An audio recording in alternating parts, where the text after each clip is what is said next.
So, hello everyone. Hello to the ones who are here in the class and hello to the ones who are watching this session online.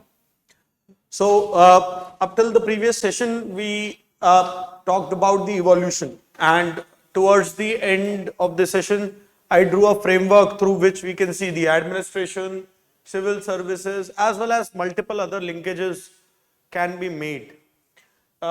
So before we move ahead, I just wanted to ask if there are any queries from the previous session. You must have reflected on it, right? I understand that a lot of you are in the thick of things for mains, but those exercises have a purpose, which I give in the class. And till you don't actually try and, incorporate those exercises, there are chances that some gaps will remain. Okay, so it's again a humble request that you actually go through those exercises as well. Right. So any queries from the previous session?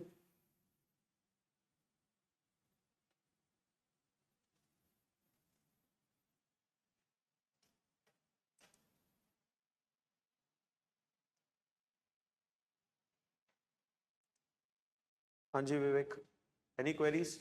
No? Okay. Now we are going to take up the second unit, that is of paper 2, that is about the philosophical and constitutional framework.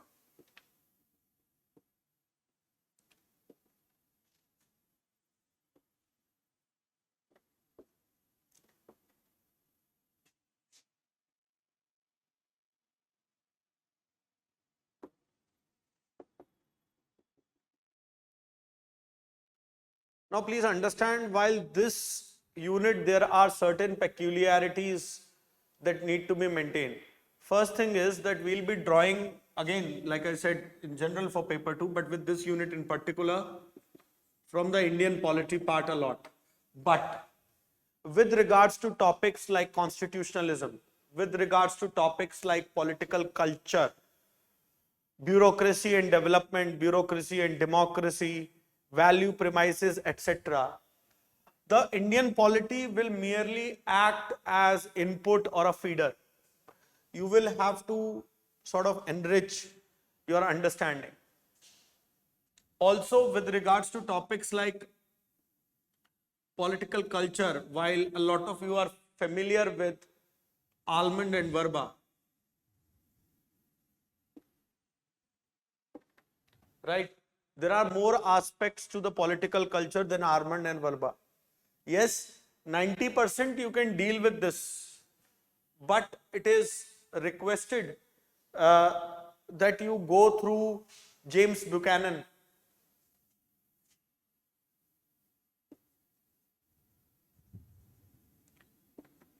Social capital aspect. Okay, so that is something which is needed, but you will find that the questions are such that very implicitly you will have to incorporate these things.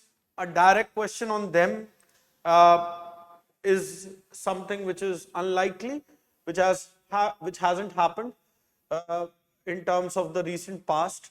But the applied aspects, because these are the ideas through which you'll be providing that pub-adish touch to your answers. Okay, so that is something which is important, and I wanted to make this point separately.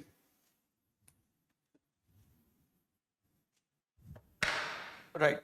Now, let us see the questions and their tone and tonality, and through them we will try and capture the part that we have to deal here.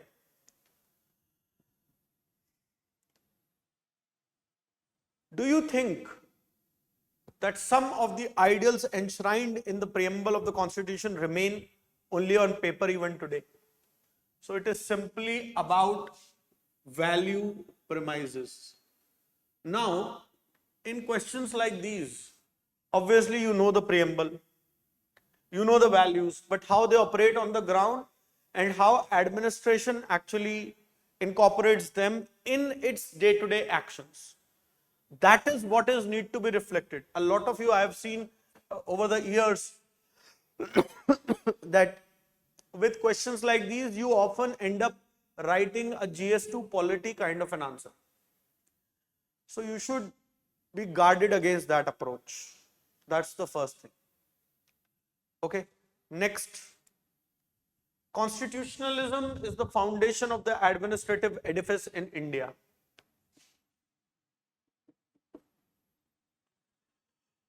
So constitutionalism with respect to India as a concept, with respect to law, okay, these things are important. Next, the market reforms have not infringed the basic structure of the Constitution of India, but have largely compromised the realization of the social and economic justice. So again, something which is related to the value premise.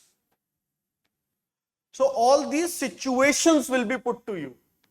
My moot point is that situations like these, so they may ask market, they may ask technology, they may ask globalization, right? Some of the other phenomena will be asked. Next, bureaucracy has to make a balanced need for environmental sustainability and development. So debate like environment and development, but we are looking at bureaucracy.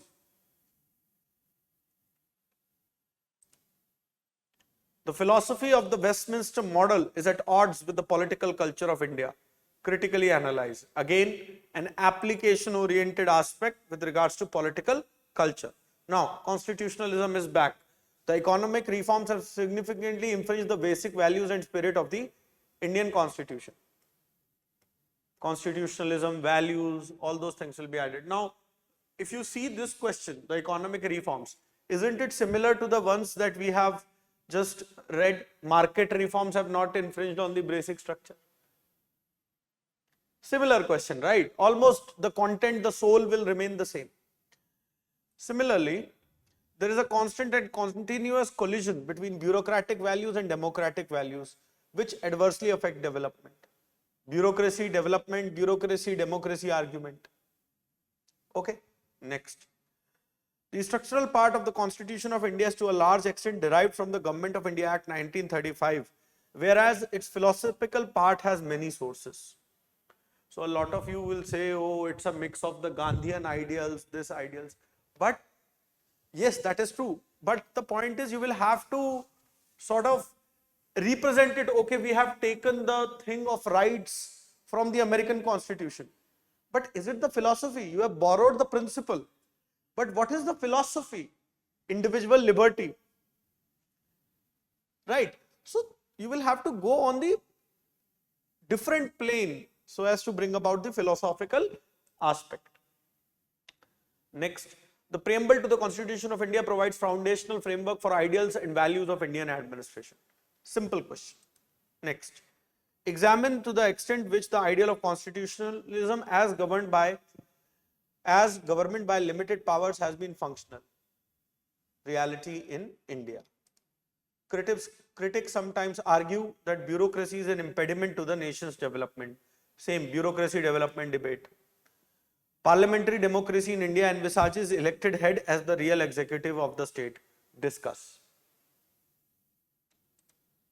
Excessive political interference in development process has become a cause of concern in achieving national goals.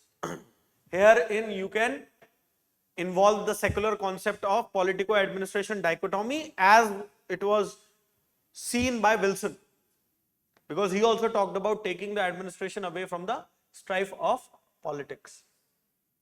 Okay, so questions like these are asked. This was a question for political culture. Right. So this is something that we need to remember. Okay. Now to start with, Constitution is basically the foundation on which the administration rests. How and why?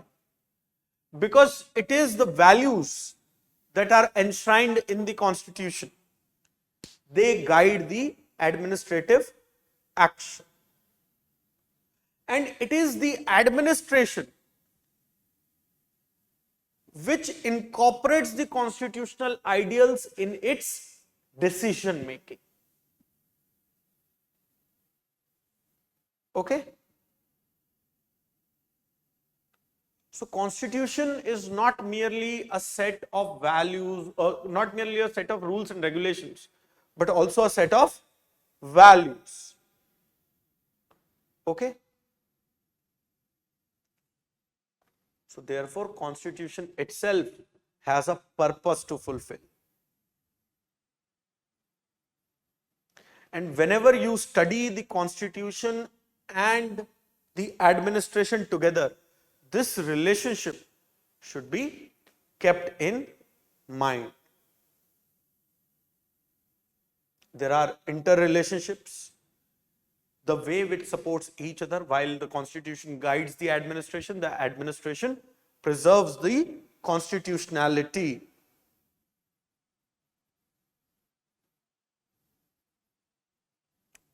Okay?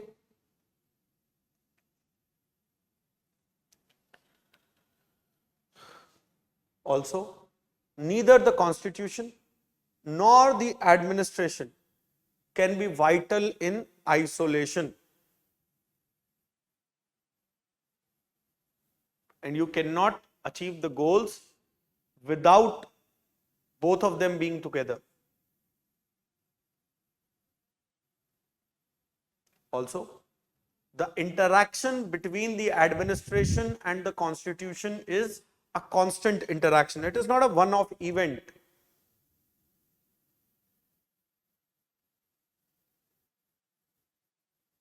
But, you see, this interaction which is there happens in an environment. So while the environment changes, its pulls and pressures actually dictate the tonality, scope of that interaction. So there might be certain practices which might get routinized over a period of time. Also because of their immune nature to dynamism. Also because of the clear value mandate which is there. So that becomes an autopilot part of the administration, a routine part. That this thing is something that cannot be compromised, like things enshrined in the basic structure. Right? So you have set everything. Whereas the other dynamic parts actually pulls and pushes this interaction. Also, please understand, while this is an interaction, this might not be always smooth. There can be friction. And therefore, in that case, the foundational values of, let us say, civil services and the values enshrined in the Constitution act as the guiding light. Just like administration cannot remain static, so is the case with Constitution. Okay? And therefore, at times, this might create certain uncertainty. But the goal of common socio-political good keeps them together.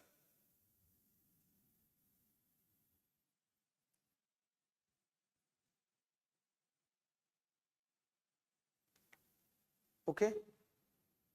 But if you see the case of India, it's a unique case.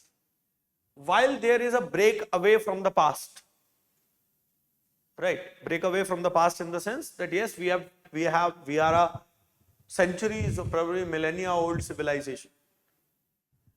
But with the coming up of independence, there was a break from the past and a sort of a new nation was built. But at the same time, it continued to carry the hues of the past. One of the most quick connections would be the 1935 Government of India Act in terms of the structure that was incorporated in the Constitution of India. Okay, so at times we see that because of the structure, because of the nature, even after the decolonization, we see the remnants of the past. Okay, but what changed? What changed? You see, this changed. If I look at just pre-1947, there was a different environment, but the interaction between the constitution and the administration was same. Right? There was 1935 Act, before that there was 1919 Act. That is fine. But this changed after 1947.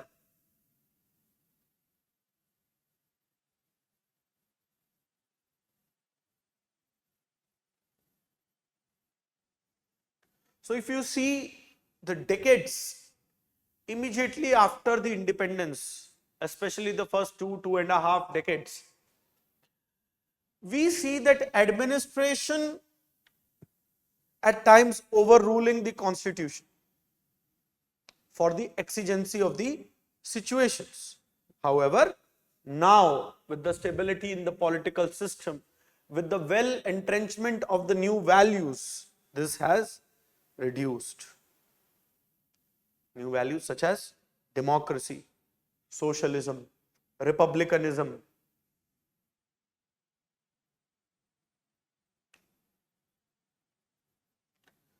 So with this, the constitution as it was promulgated in 1950 not only act as a source of authority,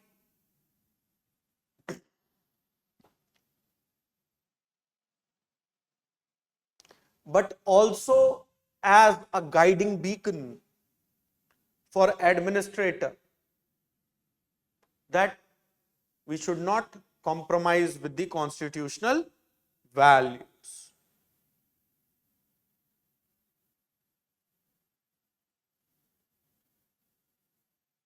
Also, you see, with regards to political culture, it is this very constitution which provides a recourse preventing. So it is so resilient, it is so accommodative, so innovative, so flexible, that it does not let the differences turn to revolutions. That the edifice of the states get trampled every time.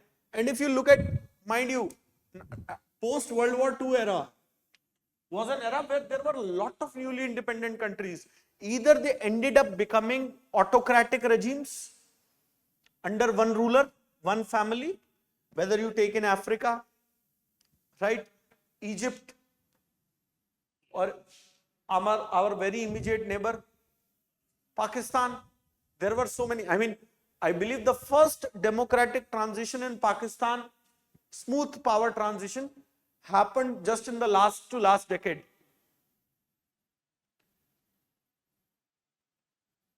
But in India, except for a brief period of emergency, we see that, and that too emergency, that was not something that was in the nature of a coup, as we have seen in the case of Pakistan and many other countries, whether we see Egypt, whether we see Sri Lanka or other countries, for that matter Bangladesh, even soon after its independence in the late 70s.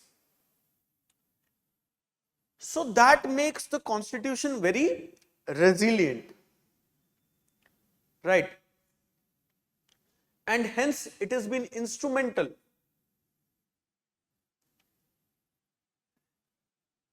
in creating a system which is accommodative of political differences and helps in their amicable resolution through well established constitutional mechanisms like dialogue and negotiations.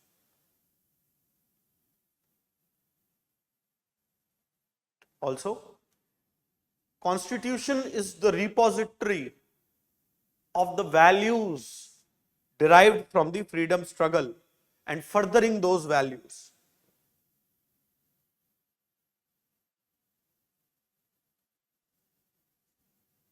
And hence we can say that this interface between administration and constitutionalism furthers between administration and constitution furthers constitutionalism because it's a mutually reinforcing interface. It's a complementary character to our governance.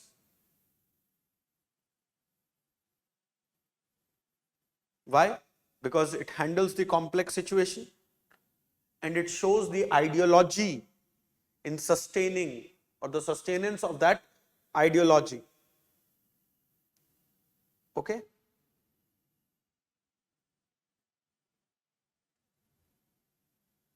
So the ethos and the vibrancy of our democracy get that legitimacy, get that power, get that strength from the constitution. Like our founding fathers thought based on rule of law, secular characteristic, democratic nature, fundamental rights, etc., etc. So often you are asked that whether in India do you have constitutionalism or why do you have constitutionalism? If you will build the story like this, it will help. Rather than merely writing the polity answer, okay, we have fundamental rights, we have judicial review, etc. Those should be there. But why they are? That why and how part is very right. And it has stood the test of times. Okay. So that is there. So therefore, whenever we discuss administration, especially with regards to India, the discussion on constitution has to come because it is the fountainhead of the direction in which the administration has to perform. Okay? So, this is the ground setting for the idea, and this will help you, this general discussion will help you discussing the political culture from its ideal angles and what is practical. So you will be able to distinguish. Okay. Also the constitutionalism aspect, the democracy aspect, etc.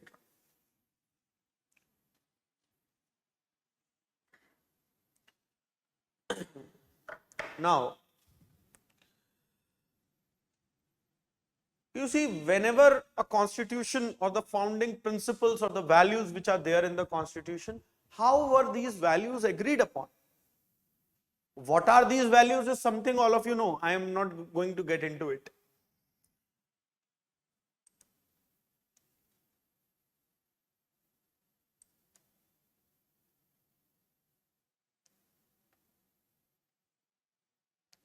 Okay. But to harmonize the values, come at a consensus was an arduous task. Why? Because there was this partition, okay, integration of princely states, problems with princely states like Jammu and Kashmir, Hyderabad.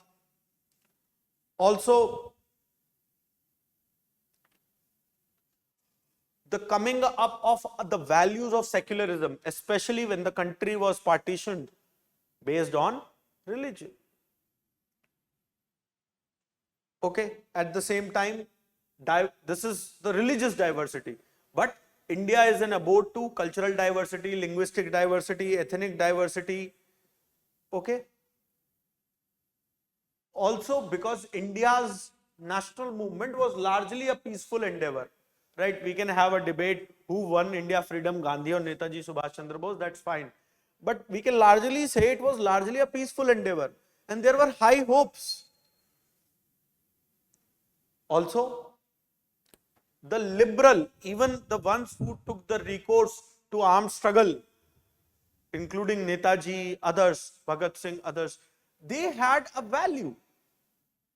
And the founding fathers, the freedom fighters, our national movement, whether the militant strand or the moderate strand, both kept certain values at sacrosanct, that this is what our India should be. Right? And in that case, you see the liberal democratic values, the liberal democratic traditions make the strong footing. That is why you see from the very start, we gave universal adult suffrage, voting rights to all. Mind you, America gave it after us. That too after so many years of being.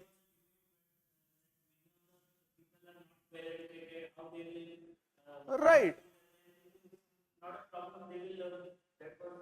No, the point was that voting or decision making is not just a function of education. It is also a function of decisions. Everybody, even a child, make a decision, right? That decision might be right or wrong. So there was considered that a person who's into late teens or above that is a person who has seen enough world to decide. आप देखिए ना, आज भी even today you go to the most illiterate person, that person will know how to count money, right? If I have given some, let us say 100 rupees note to somebody and I am illiterate and the price of an article that I am purchasing is, let us say 20 rupees, I know that I need to take back 80 rupees. For that you do not need education per se. So that is there. Also, there are, at a higher level, there are many ideas. For example, India was primarily an agrarian nation. So probably a farmer who's illiterate with modern standards has a far more knowledge about soil, when to sow, how to sow, weather patterns, etc. So this logic of education, which was largely a Western driven logic, was not sufficient for India. And therefore you see in India, when we talk about Almond and Verba, we see the participant political culture more.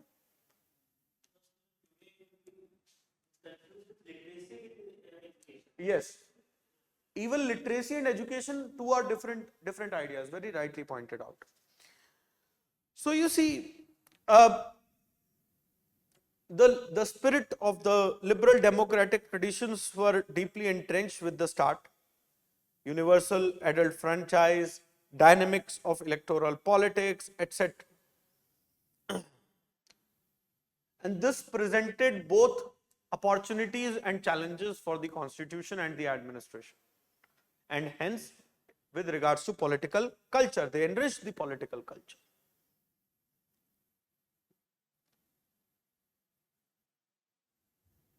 Right? And therefore, that is the reason, precisely that because of the complex environment, the complex society for which this constitution was made, it had to be so detailed, so that you leave no room for subjectivity, you leave no room for obfuscation. That is one of the reasons for the detailing at the length of the constitution. Mind you, you won't find this in Lakshmikant or others.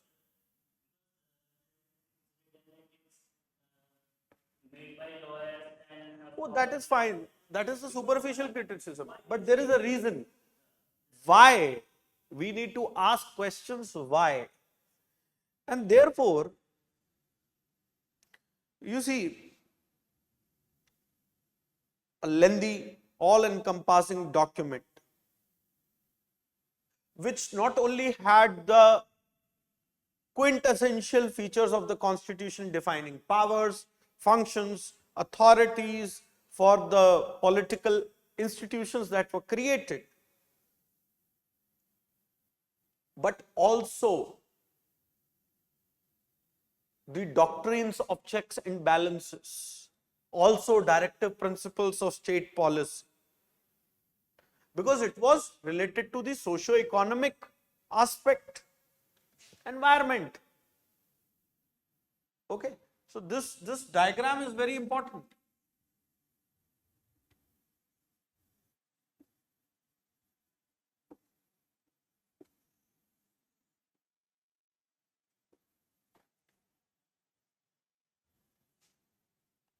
जिसने ecology समझ ली, the person who has understood the ecology has understood public administration. Basic. And that is the reason that so many constitutions, legislative documents were studied by the constitution makers. Okay. While for the sake of convenience, they kept the skeletal structure similar to the 1935 Act. But the values which were put with this skeletal structure, they were changed. They were as per the requirements of the new nation.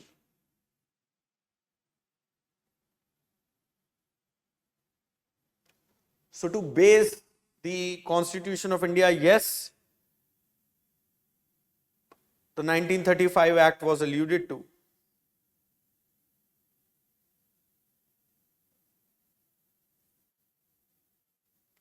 But American Constitution, Irish, Weimar, French, all of were distilled and conditioned and colored as per the Indian requirements to incorporate the principles. I'm not getting into we took rights there, duties there.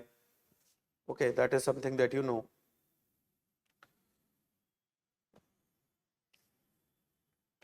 Because the idea was what? The socio-economic development of the country. Who will carry out the development?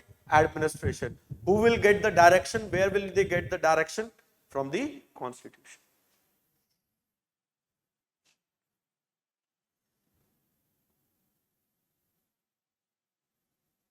So it was the objectives resolution by Pandit Nehru who actually provided a completely different character, which was being criticized as a blanket copying of the structure of the 1935 Act.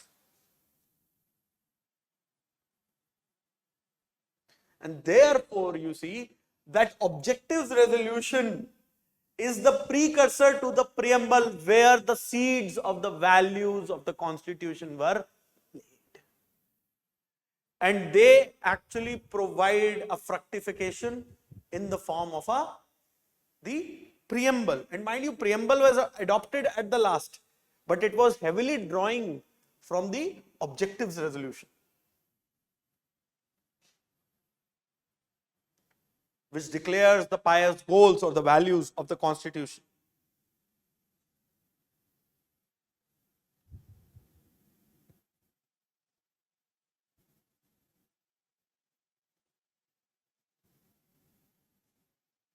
And this actually mandated the requirements and in which this complex had to actually perform. That, the question was, a broader question at a human level was, how the country will run. Okay, you need a constitution, but how will you direct the administration to actually work in a particular direction? Who will set the direction? How and why you will set the direction? Through constitution. And this will work in an environment. But what should be the tenets of that sustains constitutionalism, that furthers constitutionalism, that furthers the political culture of inclusivity? Therefore, you have to adopt certain characteristics like the written constitution, federal structure, republican nature, parliamentary democracy, secularism, welfare.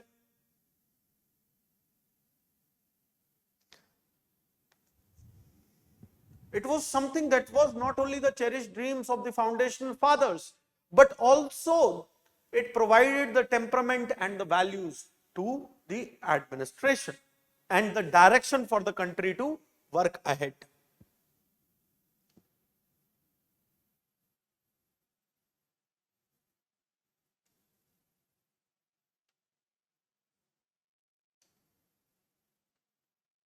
Now these were the cherished values. Constitution became a vehicle to realize these goals. Therefore, Constitution was nothing but an administrative premise to realize those goals. And the written Constitution, judicial review, all these becomes the tools. Classical management era, if we think that men material resources, right? So we can classify them to understand like this. ये बात समझ में आ गई? Okay.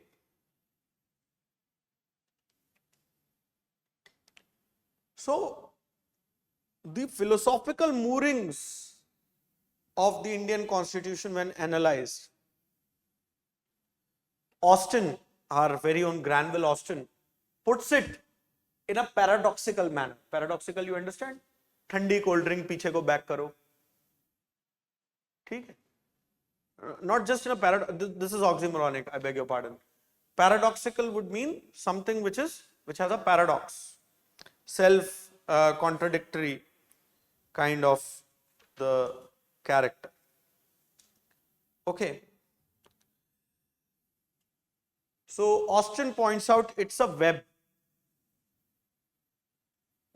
But what? A seamless web. Seamless means smooth web.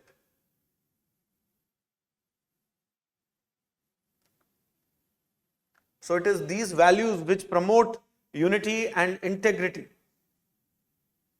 They establish the spirit of democracy as well as a social revolution, but not the violent one. Therefore, if you see, aren't these the values for the administration as well? The value premises. Okay. And all the three of them are mutually dependent.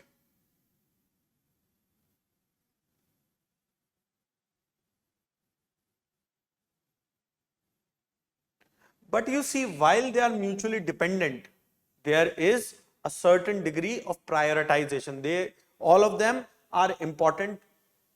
All of them are given attention simultaneously, but there is an element of prioritization.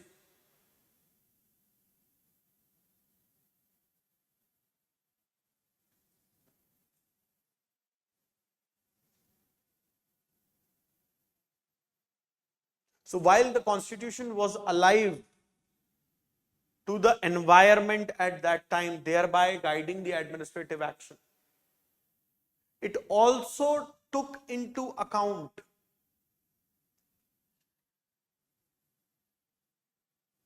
the prophetic vision of Gandhi ji, that is of Ram Rajya.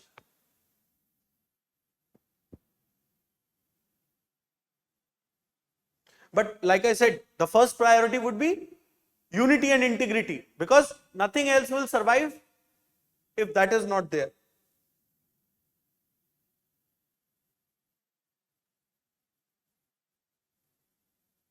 Why? Now, why this has happened? You see, unity and integrity. What are the three priorities that I have talked about? Unity and integrity. Democracy, social revolution, or we can say social welfare. Right? Now, please understand. The first priority is unity and integrity. That is why you see there is a strong center. There is a strong center. So see, try and get into the skin of how and why Constitution is the way it is. And then there will be other things will be cakewalk. Because you see, that is why they have put the strong center. That is why you see unfettered powers were given to the center. To the extent that there can be situations in which center can exercise power and turn up the status of the country from federal to unitary.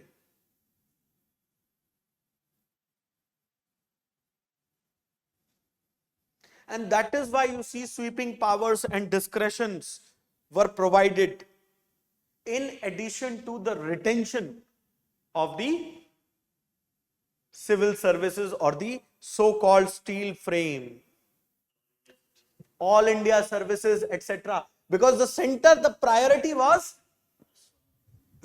unity and integrity was the first priority. Because until and unless you have unity and integrity, forget about democracy and social revolution. See, this is how you will have to interlink the evolution and the constitutional philosophical framework. I bet that it hasn't been taught it like this. Okay.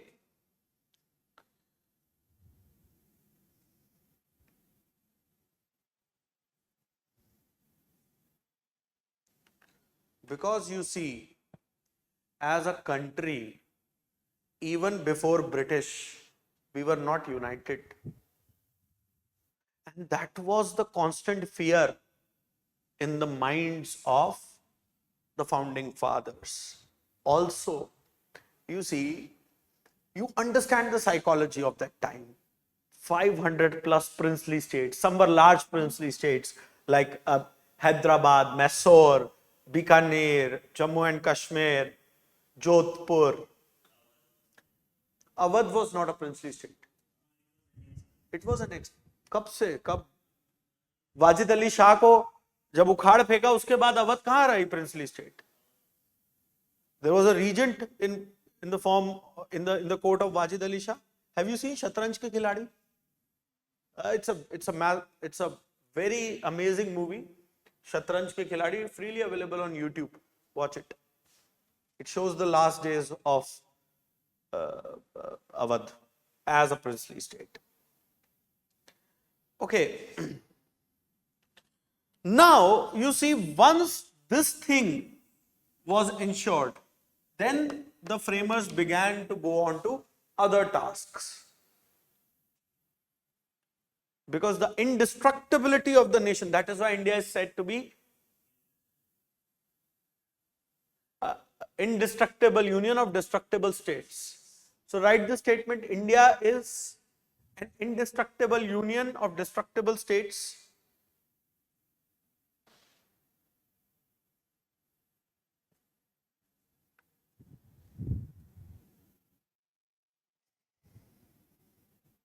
Examine the philosophical administrative considerations behind this nature of the Indian administration and polity. 15 marks.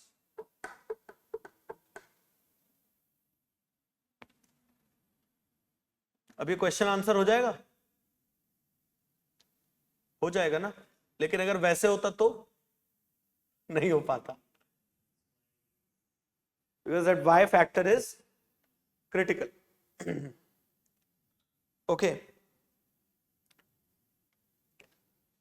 Then you look at the democratic governance, and therefore you have the parliamentary system, universal adult franchise, right, periodic elections, etc. Independent constitutional bodies to conduct elections, independent judiciary.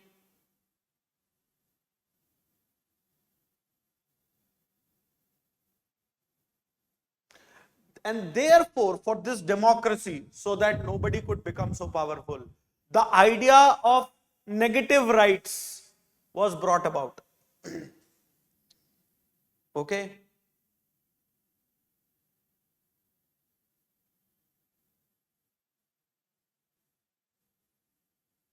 Therefore, the fundamental rights, why am I calling them negative rights? Because those are rights even against the state.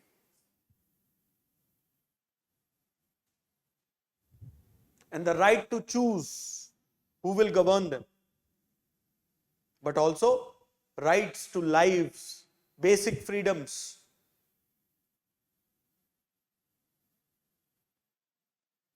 Irrespective of the traditional patriarchal character of Indian society, the poor socio-economic conditions that India was in.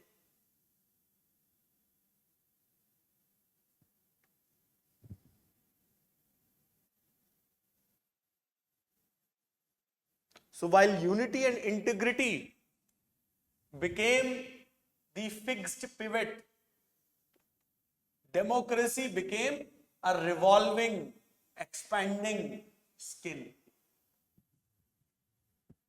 You see, the notions of democracy are changing. It is changing even today as we are sitting. It has changed. Democratic decentralization happened. Look how technology, digital media, social media is democratizing the space.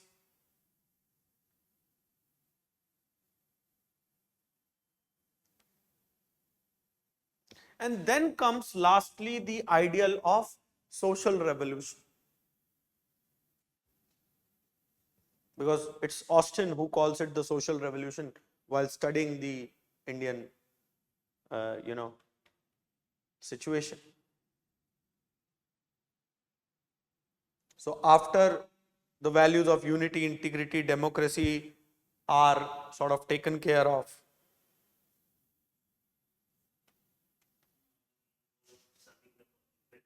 sorry, serving of the social revolution idea. Why? So that the democracy becomes meaningful as well as sustainable. Otherwise, the democracy would have been in vacuum and it would have died without oxygen.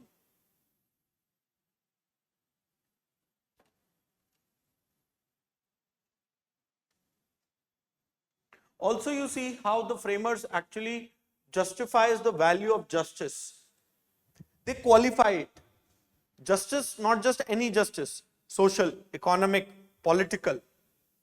Therefore, giving it the broadest of dimensions.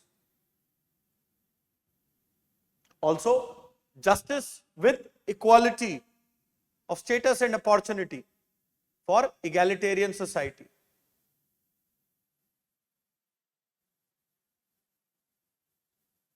Also fraternity, but not fraternity like anything, but with dignity. Why? Because Indian society has always remained very stratified.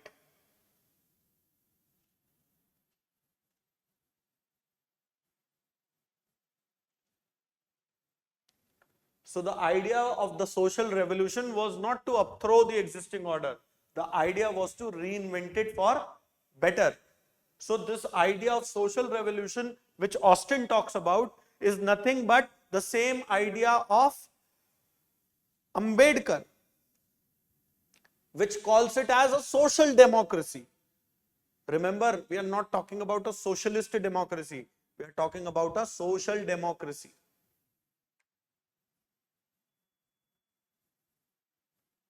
And I quote, means a way of life which recognizes liberty, equality, and fraternity, which are not to be treated as separate items in a trinity. They form a union of trinity in the sense that to divorce one from the other is to defeat the very purpose of democracy. Liberty cannot be divorced from equality. Equality cannot be divorced from liberty, nor can liberty and equality be divorced from fraternity.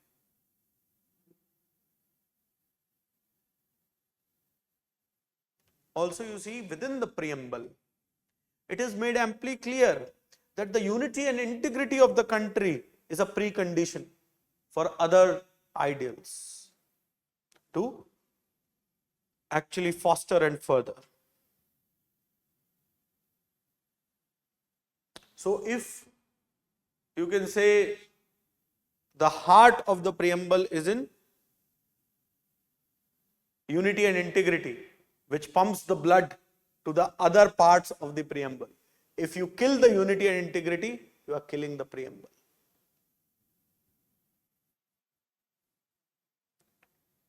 Okay?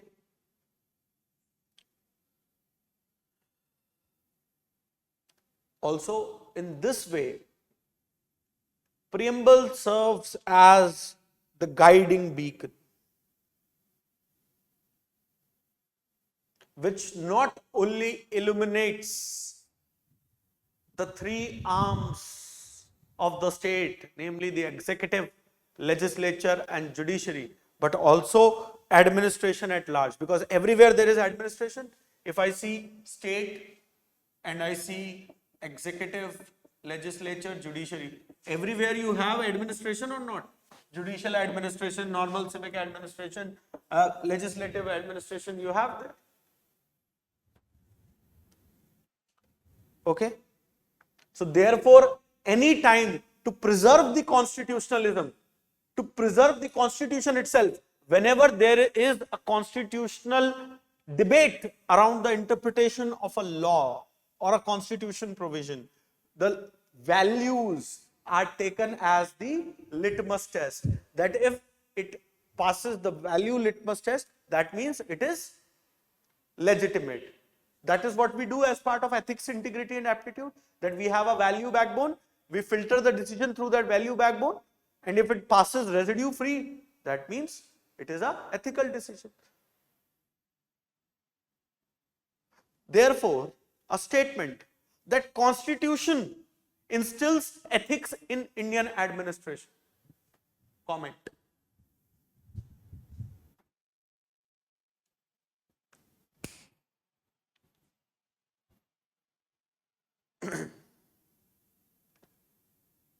ठीक है जी, समझ में आ गया?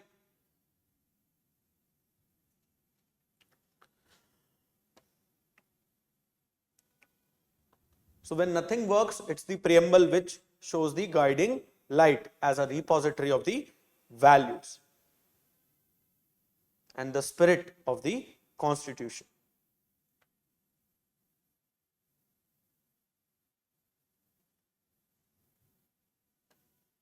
I'm not getting into whether preamble forms the part of constitution or not. That is something for Indian polity. Okay. So I hope you have understood the essence of the value premise and how to interlink, especially that value premise of the constitution, because often this unit is studied as well as taught in isolation, just as nothing but polity, and you just paint a varnish on it and never link it to the administration. But linking it with the administration is very, very vital. Now I will not get into the details. Fundamental rights, fundamental duties, DPSP, parliamentary system, amending procedures, right? That is something which is not the part of the remit that I want to touch up. Next, let us deal with the topic of constitutionalism.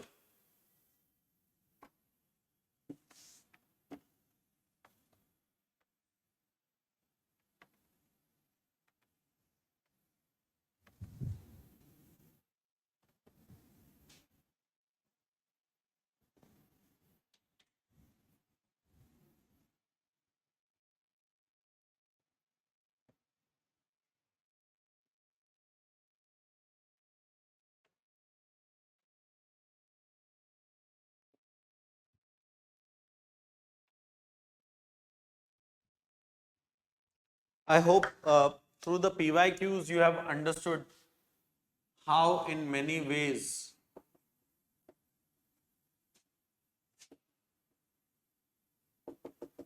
the constitutionalism as an idea is touched upon by the UPSC. So just keep your brains open while we are discussing this topic so that you can draw those linkages. If you have any problems, you can ask.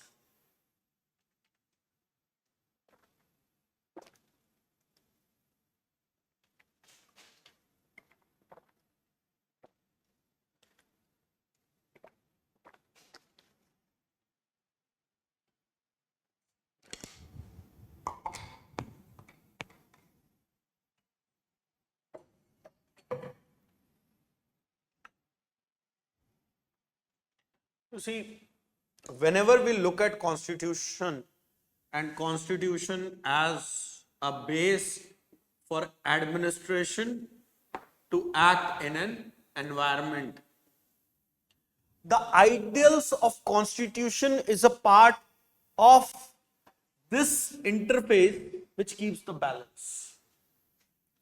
So it is a character of the state, the way it is foundation premised upon a constitution. Also, constitutionalism is a guiding light for administration so that they remain within the four walls as described by the constitution. So it's a feature which limits the state.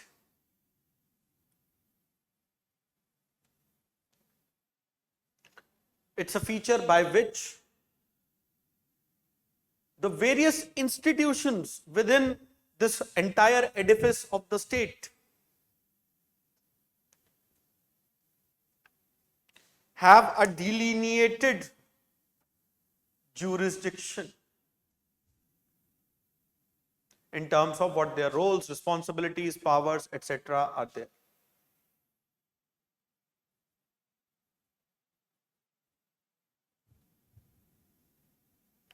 So constitutionalism, the idea is closely aligned to the rule of law. Law is supreme. That the state and the government, and therefore by the extension administration, should not enjoy unlimited powers. So we can say that constitutionalism is nothing but a regulator, just like you have a regulator for a fan which regulates the speed of the fan. So it's a regulator of administrative and political actions.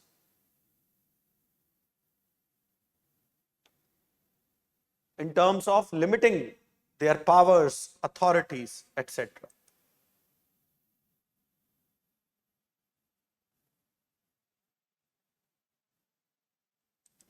And those limits actually get translated into, let us say, things like negative rights, which I talked about.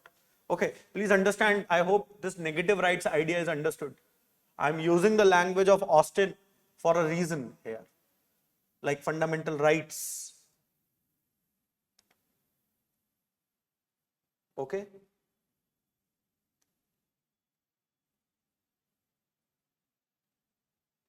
You delineate the scope of authority. For example, if I say that the state, local and center, are these governments subordinate to each other? No, they have their independent constitutional status. They are not subordinate to each other. They are placed below one another because of the scope of their operations. They are not subordinate to each other. So the office of the chief minister is as sacrosanct as the office of the prime minister.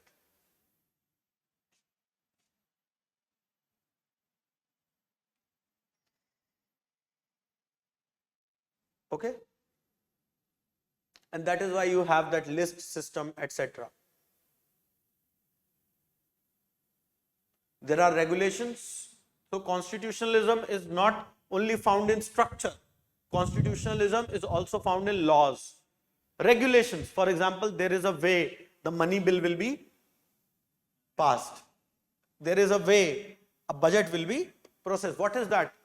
Why don't Mr. Modi or Madam Sitaraman just say, okay, this is the law? No. Therefore, it is found in the processes as well as the mechanism. Okay?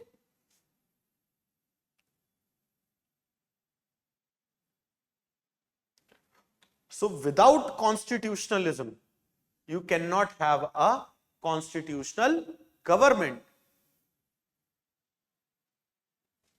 Because constitutionalism dictates not only the limiting impacts, not only the limiting agents on the powers of the state,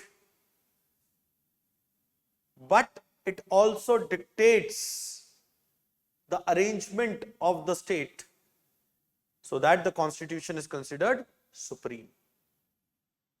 So, if we see constitutionalism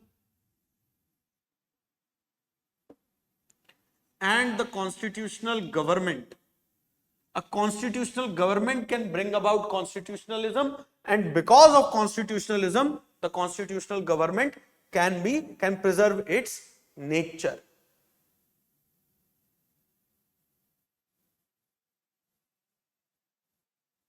Because unconstitutional government will have no restraints.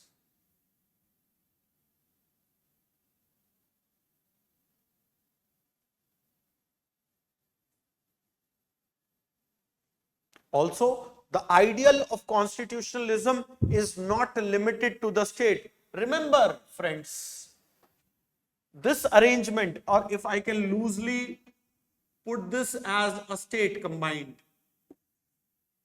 this thrives in an environment. What is that environment?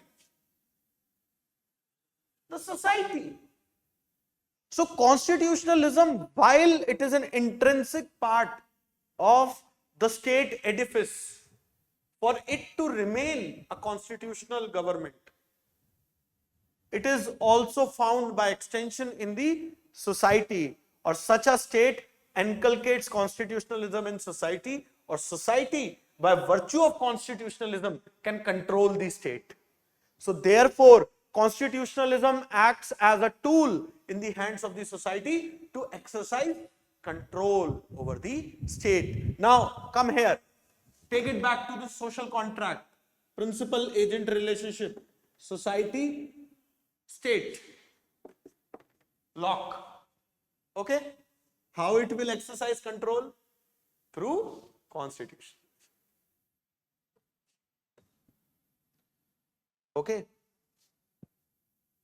like I said, it acts as a regulator for state and administration. Remember, while dealing with this unit, you can take state and administration in your mental conception as together, and you will understand better.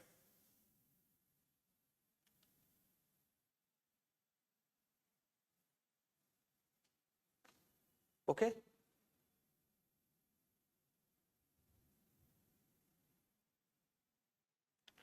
So the idea of constitutionalism, constitutional government, these concepts are to be understood.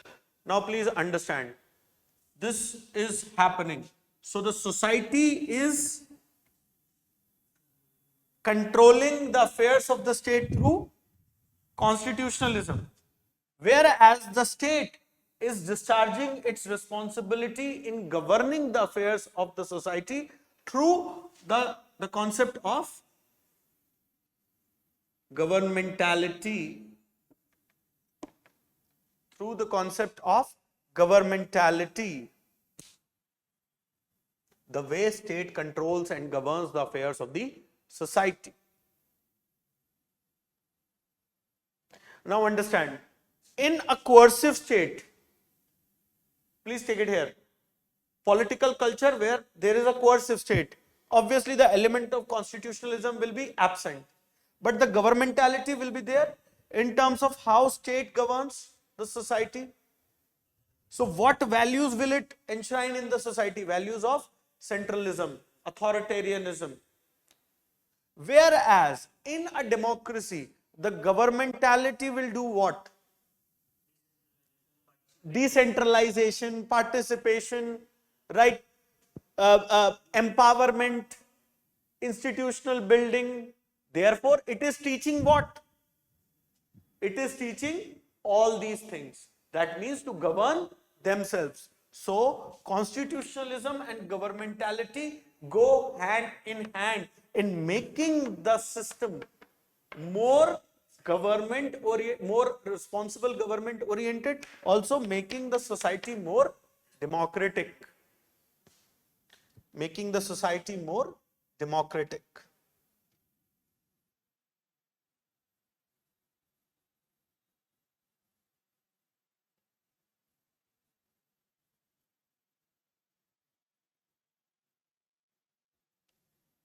Okay, and that helps in deepening of democracy.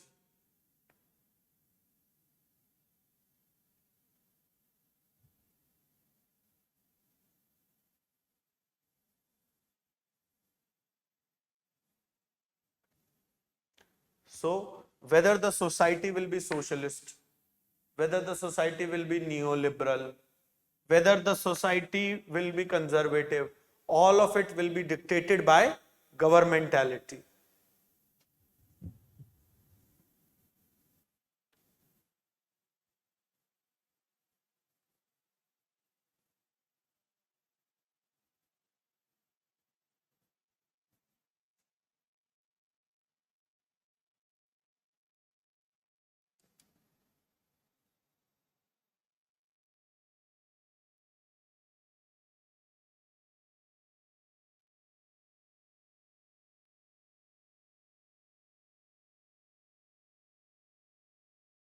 Okay. Now let us take India and constitutionalism.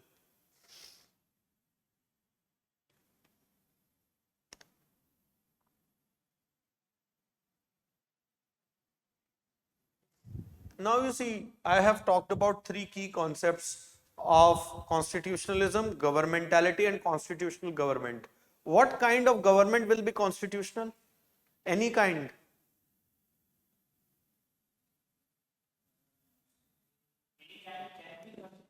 How? How? That won't be the constitutional government, no?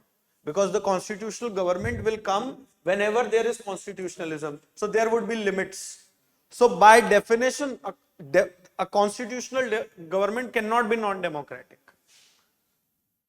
So the notion of constitutionalism, constitutional government and democracy go hand in hand. It's like the same trinity that we were talking about. You take one, the others are gone. The Ambedkar statement that I made just a while ago. Okay? Otherwise your government will be nothing but authoritarian or totalitarian.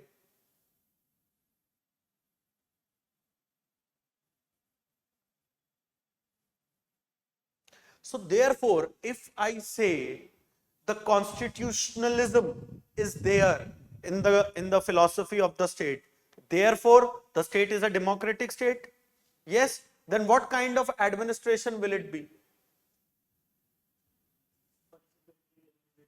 Ideally it should be. So the constitutionality should be there in the actions of the administration as well.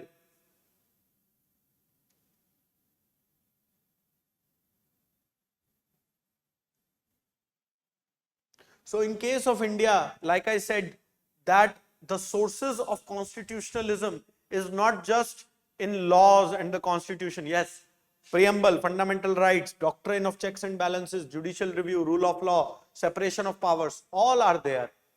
But apart from that also in rules, procedures, in the popular consciousness, it is there.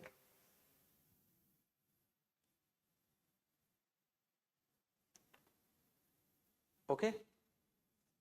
Now, I won't get into the argument how fundamental rights promote constitutionalism, how judicial review promotes constitutionalism. That is something that you already know. Okay. Now, this is largely the constitutionalism as we study the Indian scene, we come to know. But how it is reflected in the actions? While preamble, rule of law, judicial review, etc. is there, but is it the uniform reflection of constitutionalism?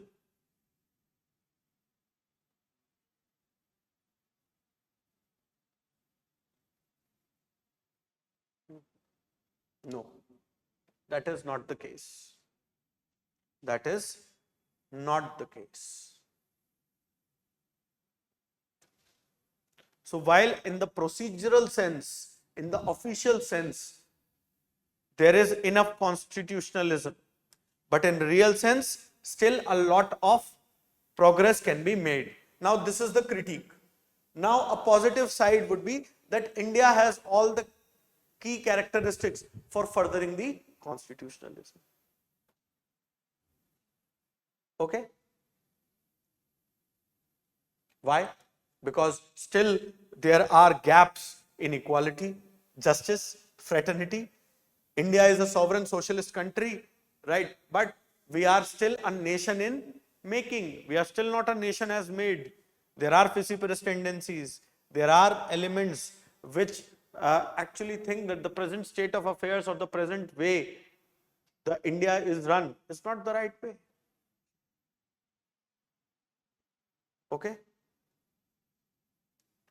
So we say that the democracy of India is maturing whenever we are discarding the primordial age-old practices of, let us say, caste, class, religion, culture, the things, the way they are interpreted as a dividing factor, the way we overcome them and take a positive interpretation out of them, we say that, the constitutionalism is coming of age. Therefore, India has a fertile ground. Why? Because of certain, again, we will go back to the values, because these values are there and there is scope for improvement. For example, secularism. While yes, there are fundamental elements which exist across the board. Okay? But it is the constitutionalism and the constitution and this interaction. So, constitution coming to rescue the constitutionalism. Why? Because it promotes a certain value system for the administration and for the government.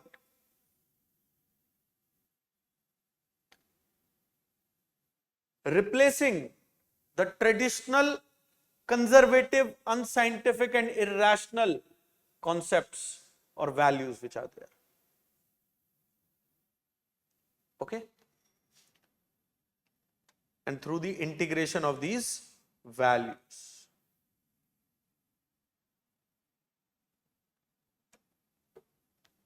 But yes, while certain core values in the society as in the constitution, they are constant, but the societal values are evolving.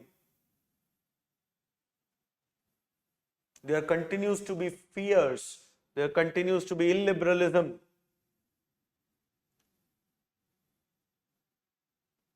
The party politics, electoral politics continue to have hues of the fissures or the dividing lines that are there. You still have parties on the religious lines. You still have parties on the caste, class lines. I'm not saying they are good or bad. What I'm saying is that you still have them. Okay.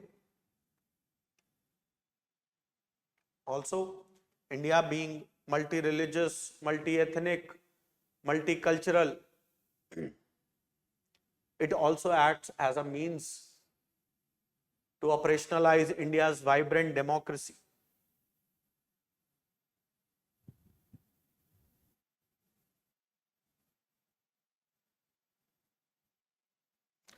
There are parties in which those parties are largely the family doms.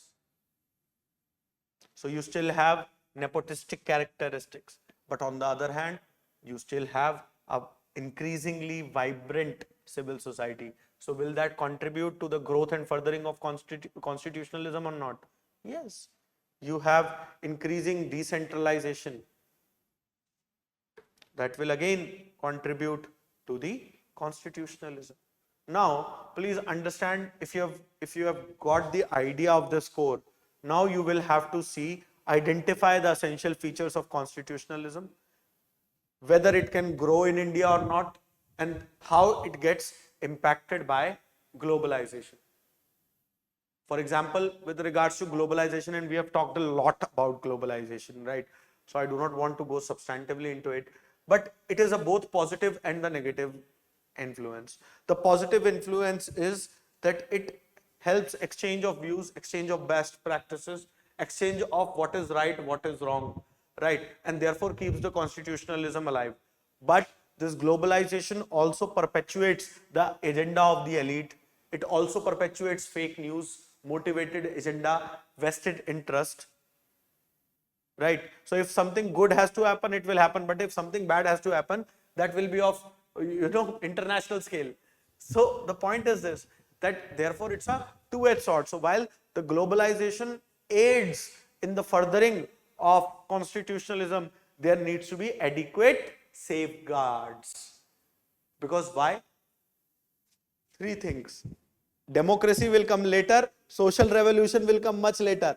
But the first is unity and integrity. Okay? So through this logic, you will have to see those influences. ठीक है जी, understood? ये बात समझ में आ गई? Friends watching us online, understood?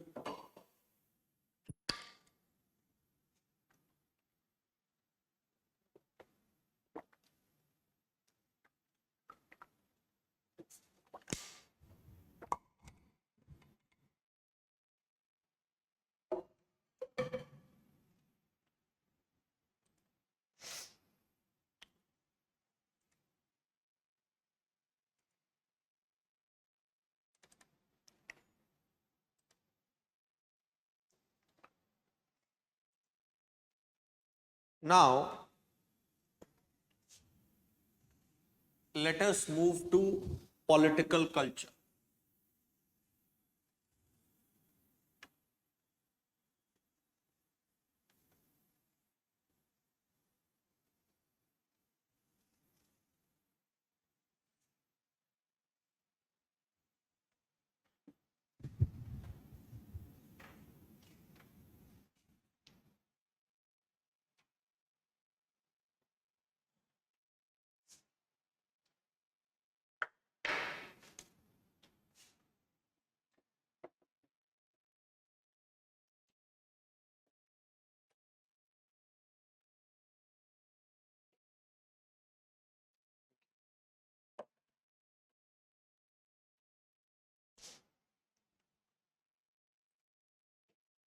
Now you see political culture at the very basic level. What is culture?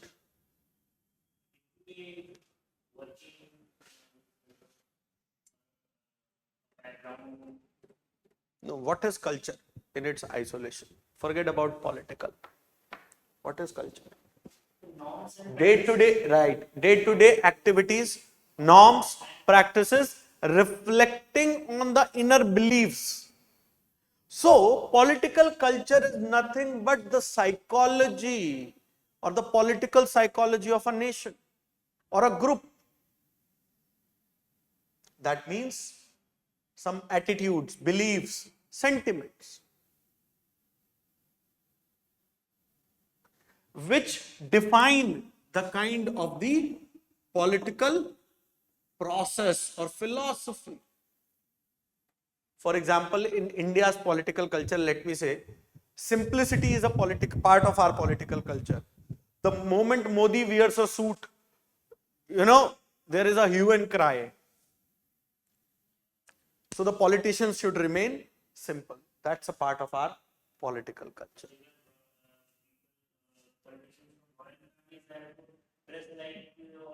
Ordinary people, right? Because they want to get associated, they want to, identify with the common man. How this came about? This came about because it's a function of history. Gandhiji belonged to elite class. He was a, trained barrister. He used to wear suits and everything. But the moment he came out of the shell of that privileged class and he saw common India. He saw, I am like this, but my people are like this. My fellow Indians, my brothers and sisters are like this. And therefore, he shunned the whole attire and he started dressing up like those very common people. And from there, the ideals of simplicity actually are coming in. There are multiple sources. Gandhiji is just one example.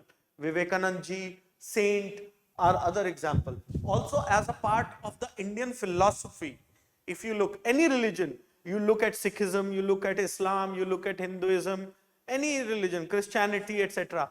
Everything is talking about giving up, tyag, right?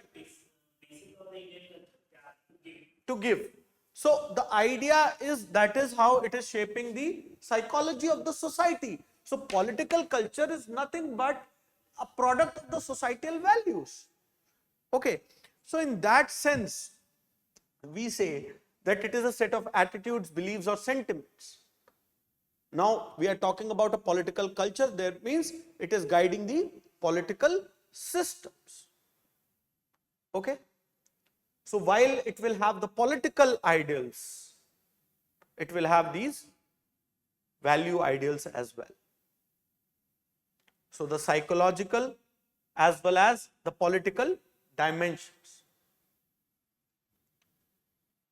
The history, culture, geography, language, everything will have a place there. Okay? So it is subjective.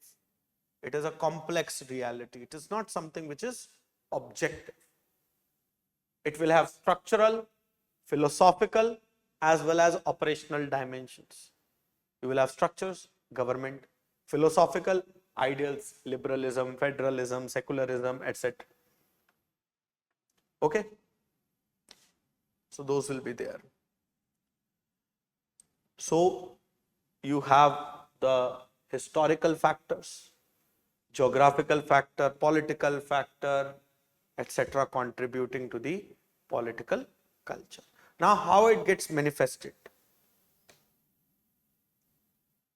There are three elements broadly: cognitive, affective, and evaluative. You see, political culture, we are talking about a group culture. Who will take part in that group activity? It is these cognitive elements that will help that person take part in the political activity. The knowledge, the information, beliefs, familiarity, identifiability. The affective will be emotions, feelings, either feeling of happiness or feeling of disenchantment, identifying with the ideology or being opposed to the ideology.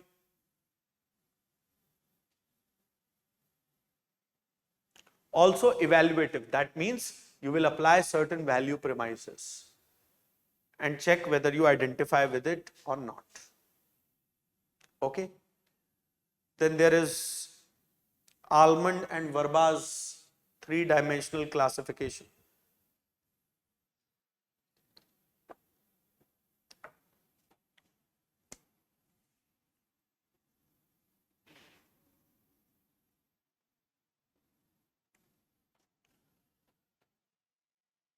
That is the parochial,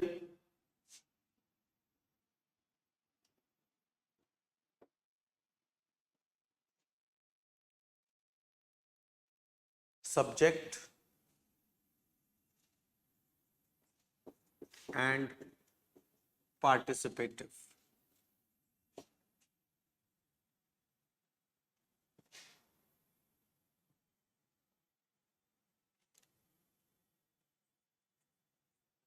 So in parochial, as the name suggests, the levels of awareness will be low. Expectations will be low, participation will be low. So what will the citizens not have? Citizens will not have the cognitive elements towards the political system. So they don't expect anything from the government, neither take interest in what government does. Subject political culture is characterized by a bit higher levels of awareness and expectation, but there is low participation.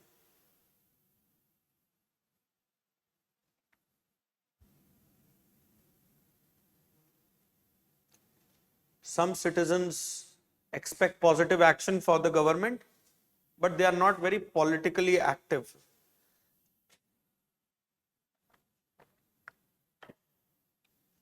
Participatory would mean that there are higher levels of participation.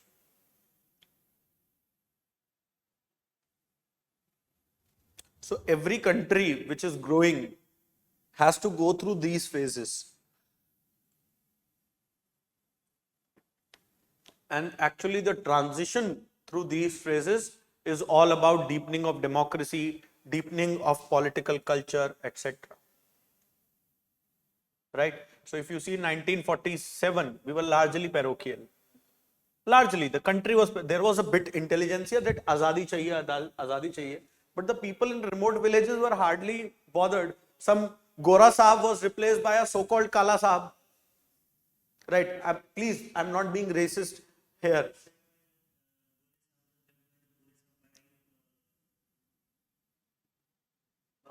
Bhagat Singh, Gore Sahab and Bhure Sahab ideology. So the idea is fairly simple, that it was parochial. But then you do not expect something, or you expect little things, but you do not participate. So we are moving, so the vibrancy of the democracy is a function of the transitions through these political cultures. There are many thinkers, okay, Almond Verba, Lucian Pye, etc., who have spoken about political culture.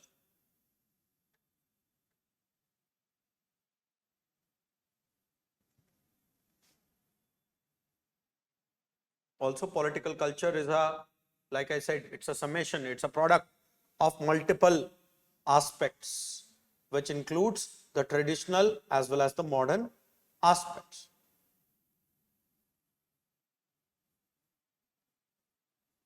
So there would be factors which influence the political culture.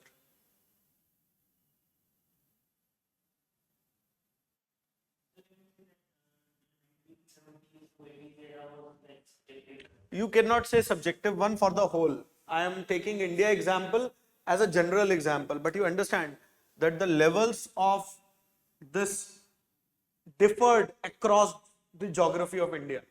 So we cannot say that the whole of India was parochial.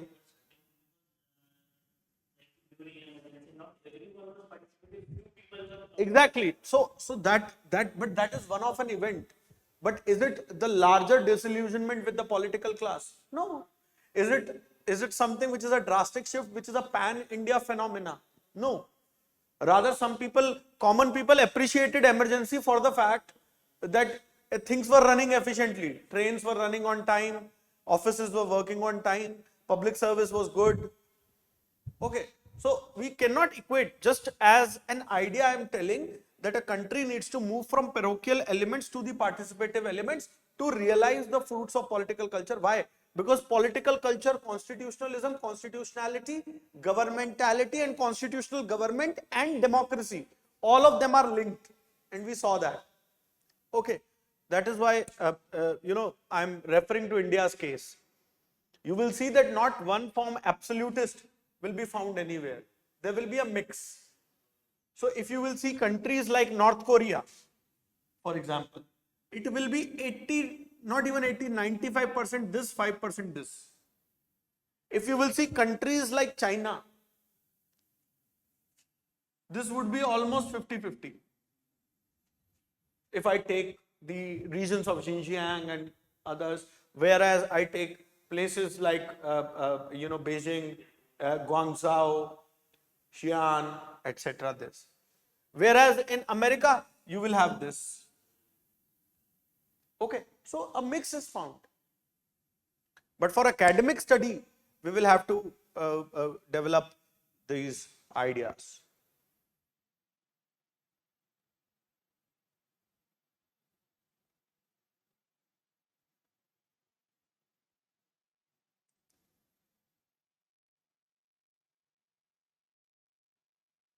So what will be the nature of the administration?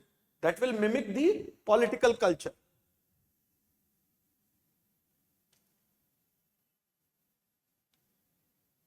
Okay. So I believe there was this table regarding the various political cultures and the attitude, how you will trust other political parties, what will be the response of citizens, what kind of political systems will be there. Now again, in India, you will find that this kind of division in the political culture is there, but it is not uniform. So some sections of the society continue to remain parochial, while some sections ask questions. For example, just a while ago, the budgets, etc., came recently, right? Suddenly, people who were supporting the government, the middle class and everybody, अरे middle class को तो कुछ नहीं मिला जी, right? So that is subject. They participate only with regards to certain aspects, while there are people who are continuously participating. So the politics, political values, ideology, character, cultural ethos, style, mannerisms, forms, procedures, all of them form the part of the political culture. Basically, how people are viewing the political process in the country. Therefore, it is psychological, it is subjective, it is substantive, it is comprehensive. And therefore, in a country like India, you will find academics would say a dual nature, a mix of modern and tradition. I say in India, you find a hybrid political culture. Yes, on the broad academic lines, we can divide it into modern, traditional, elite, not elite, have, not, have nots. We can see the hues of nationalism, regionalism, but also ethnicism.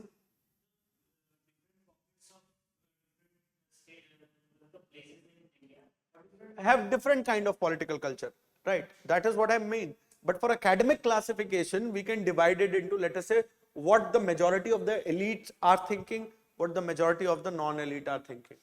Okay, some are thinking from the pan-nationalist point of view, some are thinking from the regional point of view. Okay, so there is no single political culture.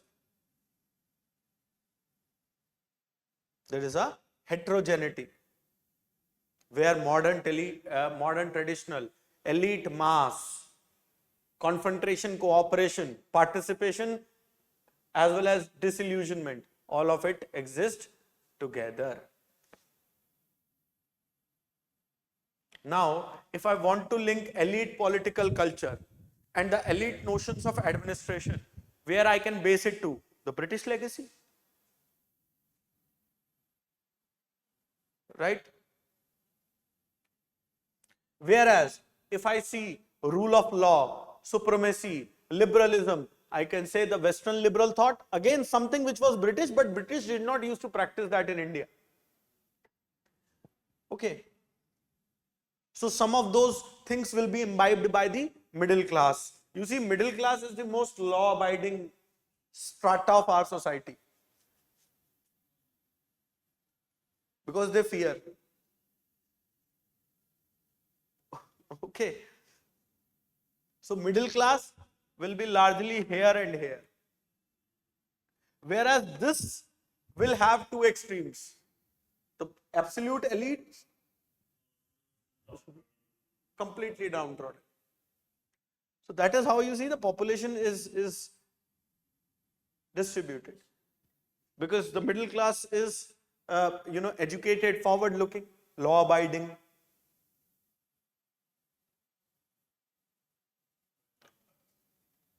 No, participative. It depends now which strata of the middle class you are talking about. Amongst the middle class, also you see the people who are rural, downtrodden, they have no interest. They do not identify with these progressive values. They will keep a person belonging to a lower caste on their feet. You see how the norms are practiced in the villages in India. They are still there. Okay, whether we talk about status of women, other aspects.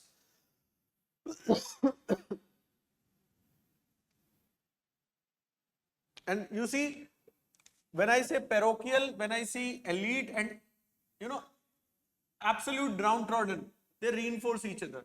They remain elite because somebody remains downtrodden. ठीक है ना?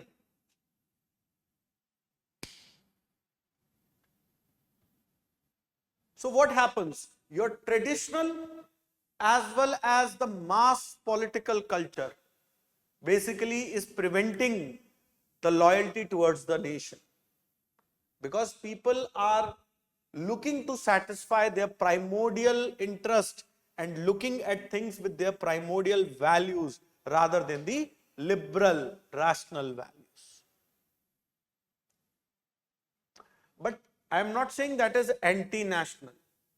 That is limited in scope. So it is not able to see the big picture. That is why you see people as well as political parties appealing on caste lines, inducements, lofty political promises, not rational, but lofty. Okay, so that is there. But again, if this thing perpetuates and fosters for a long time, it can threaten the national integration, nationalism. Okay? Whereas there would be some class which will be following the idealistic political culture in terms of giving up. When I talk about Gandhi, JP, others.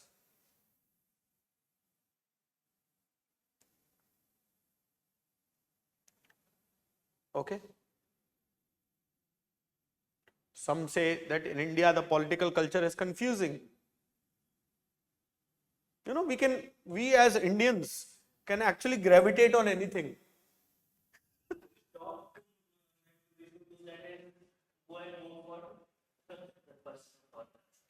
Right. So that also happens. We all know what is good, but we will not do what is good. So the characteristic feature of Indian political culture is pluralistic. Now at every level you analyze and you will have a lot of ammunition. Okay, pluralistic in terms of caste, region, geography, language, religion, levels of development as in rural and urban. So you will find that a pluralistic character is there. And then you can probably use the framework given by Almond and Verba, the parochial, subject and participant or participative political culture, to actually put India's political culture in place. Okay. Next is I want to highlight the importance of social capital, which is a part of the political culture.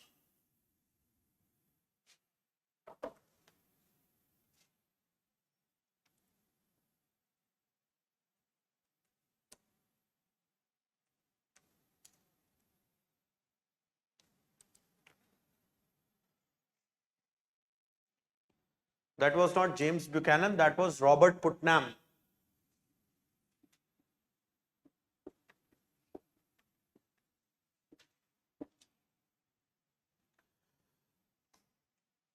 You see, like we have studied the nature of the society, the fragmentations and various subsystems within the society and their relationship with the political culture, Putnam links the social capital with political culture.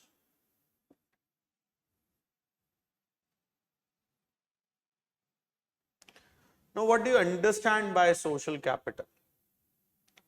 Again, social capital is something which is similar to political culture in terms of the networks, norms, trust that exist within the individuals and group in a society.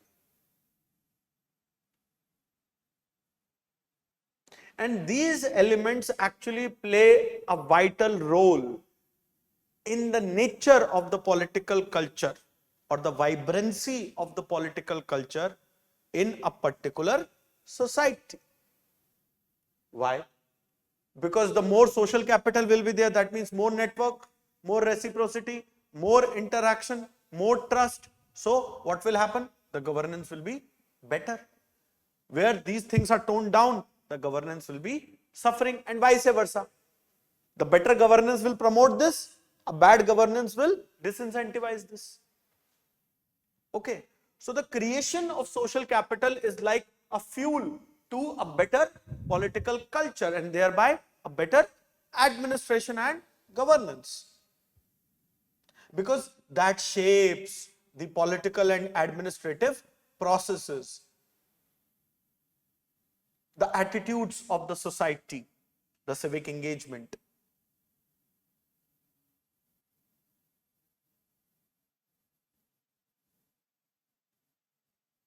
And thereby fostering or unfostering, depending upon the case, the democratic or decentralized governance or centralized or undemocratic form. So where will you place it? So social capital, if I say parochial subject participant, so this transition is fueled by increase in social capital. That's a solid conceptual argument that I am giving you to write in the exam.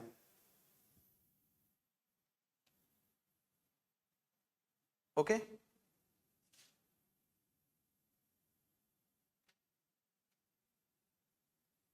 Now, social capital is forged by two interrelationships. The first is bonding, for example, family, close friends, etc. The next is by bridging, how you can empower the disempowered, connect various diverse groups.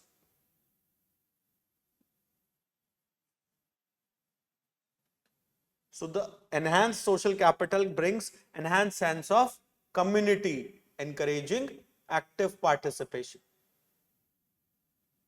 So wherever there will be strong social capital, there will be strong civic engagement. Volunteerism will be there. Participative community orientation will be there. And therefore, the political process will get more vibrancy. है कि नहीं? So, if I say civil society, isn't it acting as an agent of social capital or enhancing social capital? Yes. Mass media enhancing social capital. It generates trust, reciprocity, thereby forcing the institutions and the systems to perform, thereby acting as a check and balance on the administrative discretion.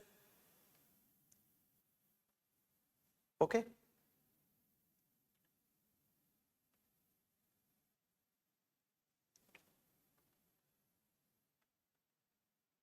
So if we look at from the PubAd angle, what will it impact? It will improve policy implementation, enhance service delivery, enhance trust in the administration. So any participatory campaign, for example, Swachh Bharat Abhiyan, to make it success, we will have to create social capital. Beti Bachao, Beti Padhao, social capital.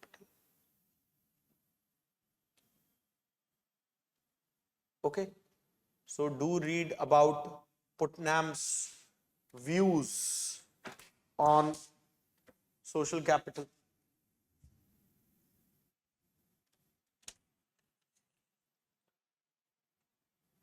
Okay, now let us come towards the debate.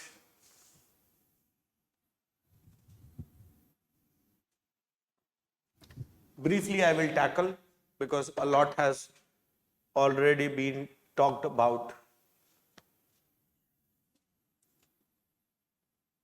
Bureaucracy and democracy / development.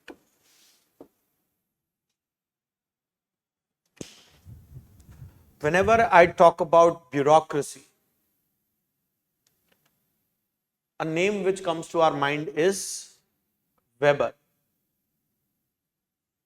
And if you see, especially the postmodern critique of Weberian bureaucracy, it is in line that the bureaucracy is unfit for democracy. So wherever you will have to use that sort of a critique, to point out the differences instead of generic differences that bureaucracy is static, democracy is dynamic. You can use the postmodern critique. That's the linkage part that I wanted to convey. Also, at the conceptual levels, because of the characteristic features of the two, there have been debate that whether these are complementary or these are antagonistic or what. But Weber himself actually talked that the democracy is one of the reasons for the emergence of bureaucracy.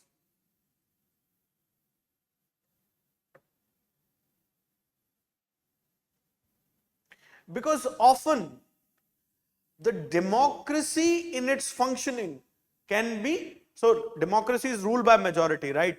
But is it a majoritarian rule? No. There is a difference between the two. But the majoritarian tendencies which can foster within the democracy needs a bulwark of stability, rationality to counter the irrational elements. And therefore, the bureaucracy is something that is necessitated because of the inherent issues in the democracy.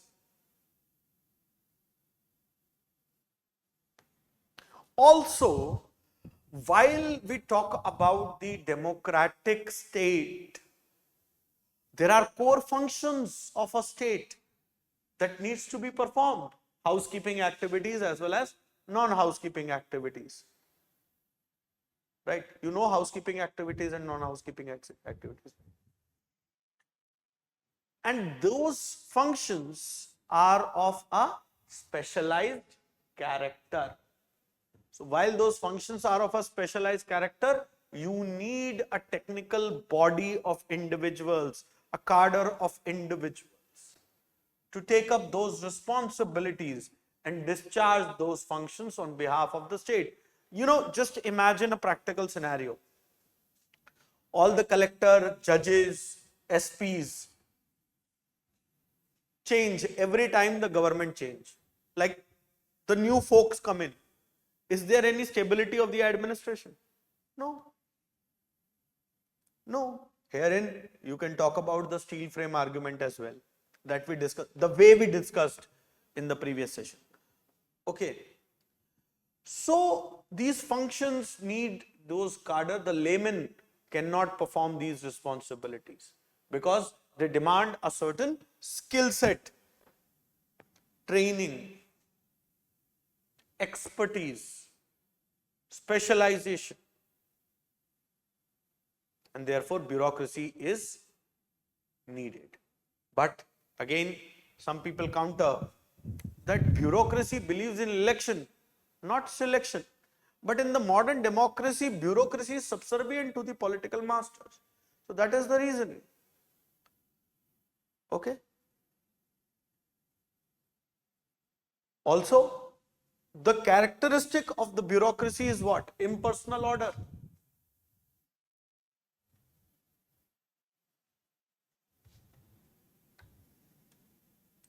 Therefore, the goals of the democracy in terms of election, in terms of equality, in terms of equal treatment, non-bias, can be fulfilled with bureaucracy.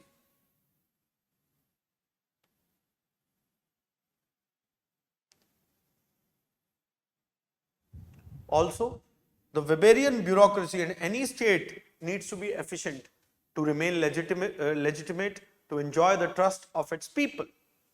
And bureaucracy promotes efficiency and effectiveness. Also, it ensures stability and predictability.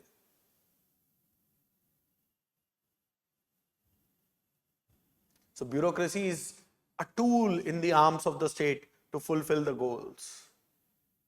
And therefore, one is subordinate to other, one thrives on other. And hence, this relationship is complementary, compatible.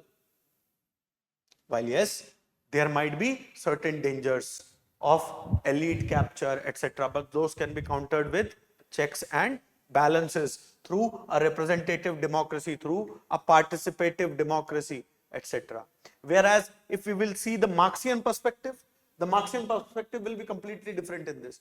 He will say that bureaucracy is the tools in the hands of the elite to actually exploit the masses.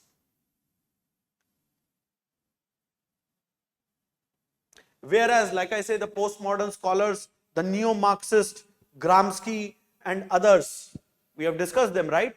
And their view with regards to the public administration is completely different. They say that it is not the most compatible institution. Why? Because it does not promote egalitarian society. It is the dominant in the society which will capture the institutions of the bureaucracy and hence will become hegemonous.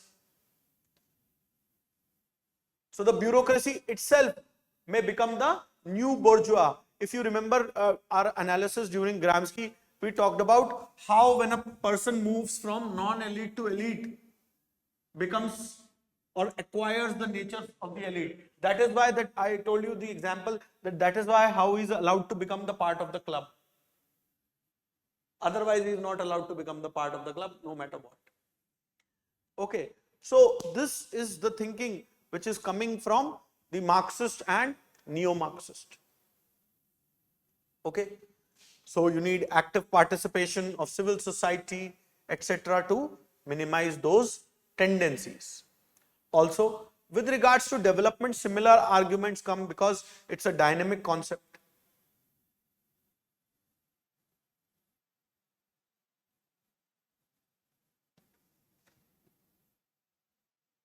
So, in a country like India, while the development administration is there, you need a development bureaucracy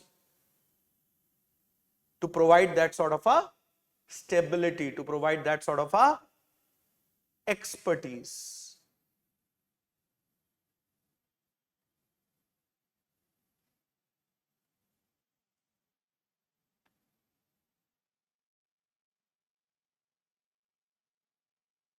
Especially in case of India, we see it has worked well.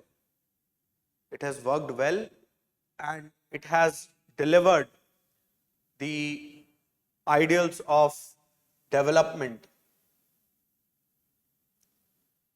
So you can see and here plug in the changing role of district collector as an example how bureaucracy or how development has been carried out by the same bureaucracy. Also, plug in the aspects of DA, the way we discussed with regards to development of administration and administration of development. Why?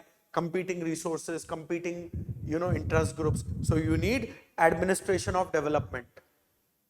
And to administration of development, you need a cadre, that is bureaucracy. Okay? Why? Because competing demands, stratification in society, also how increasingly the negative elements, the elitist elements of within the bureaucracy, especially in India, are being reduced. Why? Because of increasing people's participation, technology, assertive political class, all those things will come in here. Also, the steel frame logic where this bureaucracy helps provide stability. You can give examples, multiple examples are there through war and so on, crisis, constitutional crisis, etc. It is the same bureaucracy which is the source of expertise, technical repository, technical expertise.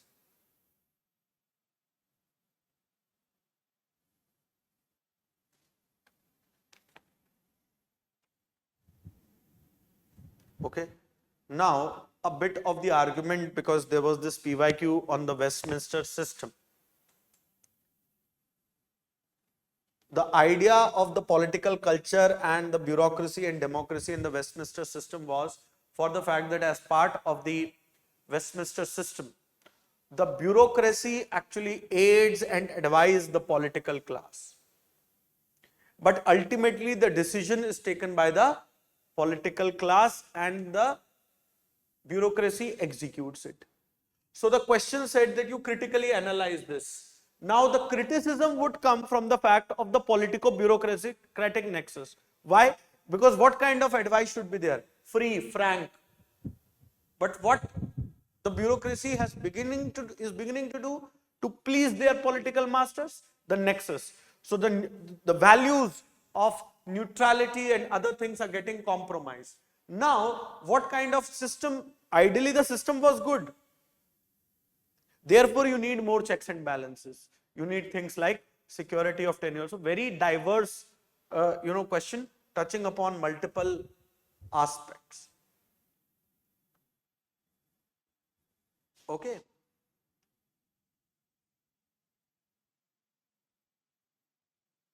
Also, you see, in India, the political culture was that initially the bureaucracy was very frank, but as the scope expanded, the political class and the bureaucratic class at one level started, being suspicious on each other. So politics actually obstructing the implementation, smooth implementation, political interference, politico-bureaucratic nexus, all of it will come here. Why this system is not suitable for India? But you will have to argue the risks. The risks are that no bureaucracy, extreme scenario. The non-Westminster model where the bureaucracy is independent to decide, you will lose the accountability and control. Remember, Wilson again vacillated on the idea while he said to take bureaucracy away from the strife of politics. Based on the European model, he also emphasized that there needs to be a popular control and accountability to the political class of the same bureaucracy. Okay, so this is how you will link Wilson in this scenario, the Westminster model. So that's the crux of it.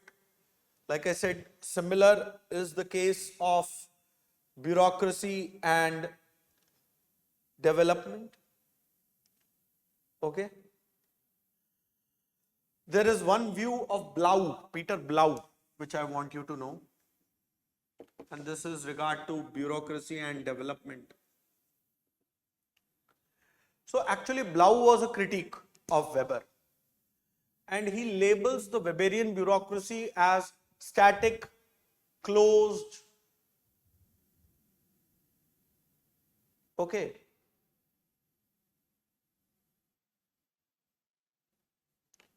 That this bureaucracy is undynamic, resistant to change. But he suggests that if we are getting obsessed with this Weberian structure, then this bureaucracy will not survive for long. It will have to be flexible. It can't remain static with time. Therefore, Blau actually talks about retaining some of the elements of Weber, but he also advises organic, ecological, adaptive bureaucratic model.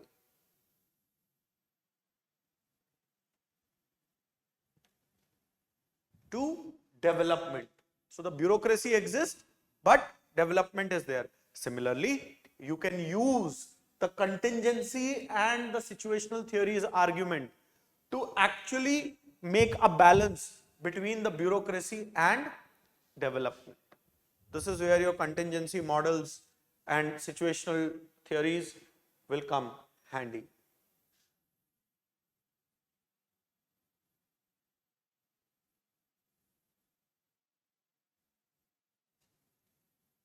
Okay, understood? So this was largely the unit political culture, right? Next, we will take up the union and the state administration, right? And we'll take it up in a manner that, together. And then we will move on to district administration, reforms, etc. We'll take up, like I said, reforms is something that I'm going to take up substantively as part of the second ARs. Okay, so that's all. Thank you.